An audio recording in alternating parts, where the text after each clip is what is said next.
Hello, dear students. Welcome to I-Fal. My name is Teacher Nikki, and I am here to have another video lesson with you. So I am so excited to talk about a new topic for you today that will help you understand and construct better sentences using the English language.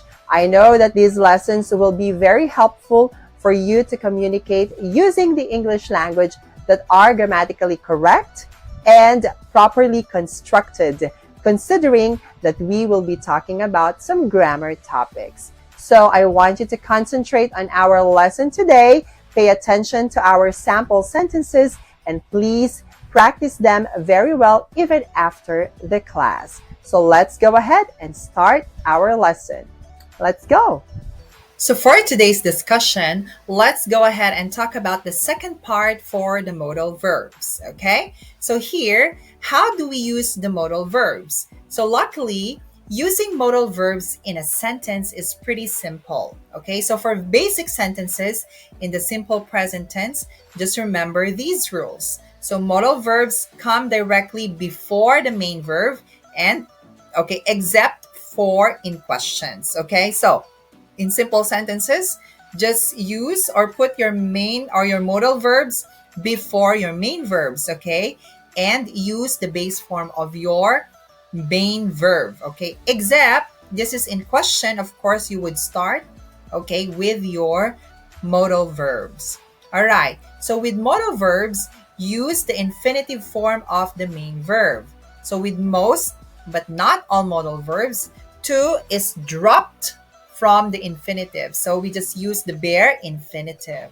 So if you want to brag about your ability to eat an entire pizza, okay, you use the modal verb can before the infinitive form of eat without to, which is simply eat. So the rest of the sentence continues as normal. Like, for example, I can eat an entire pizza. So this is an example of a simple sentence using your modal verb can. Now, if you want to communicate that circumstances are requiring you to eat an entire pizza, okay, you're required to. There is a necessity or an obligation to do the action. You might use the modal verb have before the infinitive form of eat, retaining to. So here we have to, okay? I have to eat an entire pizza, okay? I have to eat an entire whole pizza. All right. Okay. So here we didn't just use the bare infinitive, but we use the full infinitive to eat. But anyways, this is have to. Now, for yes or no questions, you still use the infinitive form of the main verb, but the order is a little different. So we have the modal verb, then your subject, and then your main verb infinitive. So like for example, can you eat an entire pizza? Do you have to eat an entire pizza? Okay, so you can see there that we use our infinitives, but in exception to have to, okay, because here you have to use do. Do you have to eat an entire pizza? All right. Now, for present tenses, we already covered the simple present above, so which from the previous examples, but you can also use modal verbs in the present continuous, okay, and present perfect continuous tense. So you can see here for present continuous, after the modal verb, use the word be followed by the ing form of the main verb. So it is modal verb plus be plus verb ing form. Example, I should be going. So this is present continuous using modal verb. Okay, so present perfect continuous, okay, you can add a modal verb before a main verb in the present perfect continuous tense without changing much. However, note that the main verb always forms the present perfect continuous using have been when appearing with a modal verb, never had been, even if the subject is third person. Now, the formula or the structure is modal verb, have been, plus main verb in ing. Example, she must have been sleeping. Why is that so? Because your modal verb takes the base form of your verb. So therefore, you use have been. No had, no has. Okay?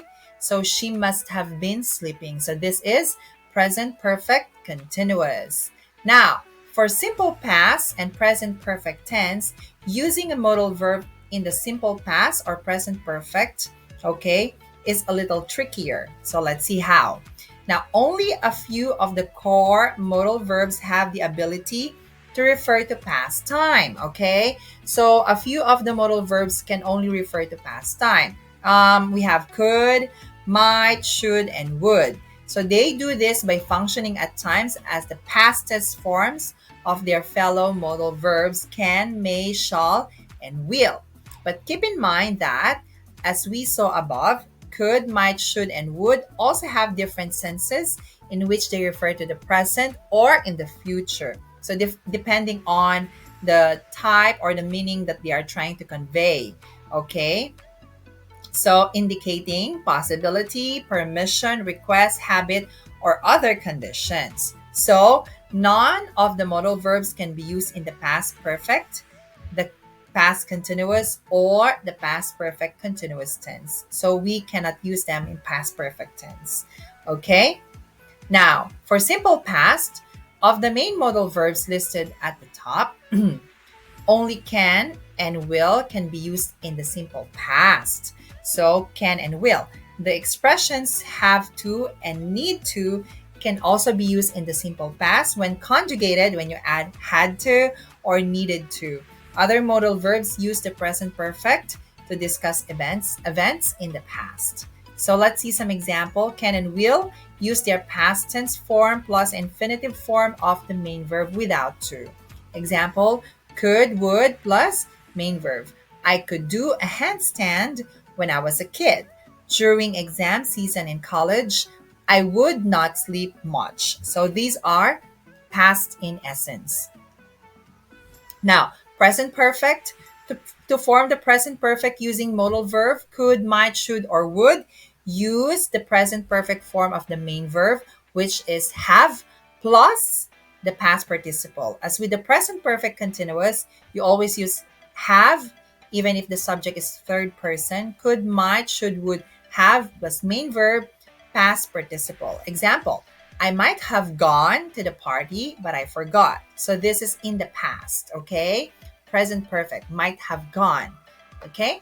Now, so future tense, because the simple future, future continuous, and future perfect are future perfect continuous tenses of main verbs are already formed with the modal verbs will when you want to indicate likelihood, permission, or of the other conditions discussed above. In the future, it often makes sense to do it in some other way than adding a modal verb. Example, they will be more likely to come over tomorrow if you give them plenty of warning. So future tense in this case. And however, there are also situations in which a modal verb other than will can be used to talk about something in the future. So in these cases, the new modal verb just replaces will in the sentence and the main verb takes the same form it would with will. I can hang out tomorrow, can for future. Could I be majoring in law next year? They should have left by the time we get there. This is also future. By 20 years from now, I may have traveled to more conferences than I care to recall. So in this one, it's future perfect. You're imagining that a future action, okay, by a future time, the action is finished. All right? So I hope you find our lesson today very helpful.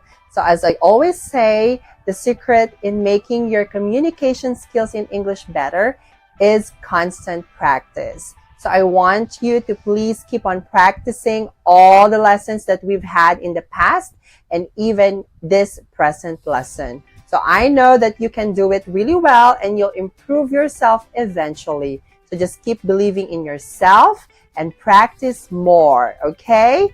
Now, please stay tuned to our more lessons here in I-Fal and please visit our website that I will flash on the next screen.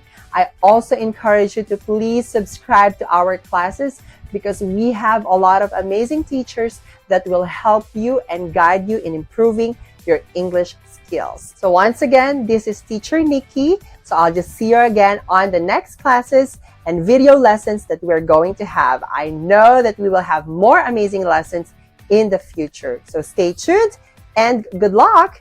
Study harder and I'll see you next time. Bye.